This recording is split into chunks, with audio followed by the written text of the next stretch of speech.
Good morning everyone and welcome to my another mini blog. আজকে সকালবেলা উঠে রান্নাঘরে গিয়ে প্রথমেই একটা বড় সাইজের বেগুন পোড়ানোর জন্য বসিয়ে দিয়েছি, আর সেই সাথে আটা মেখে নিয়েছি আর রুটি তৈরি করে দিয়েছি। তো রুটি আর বেগুন পোড়া ছিল আজ সকালের জলখাবার।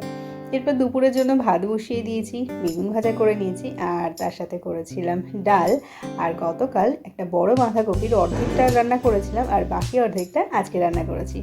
বাজার থেকে পরামর্শ এনেছিল সজনের ফুল, সেগুলো ধুয়ে পরিষ্কার করে নিয়ে বেগুন আর আলু দিয়ে ভাজা করেছিলাম।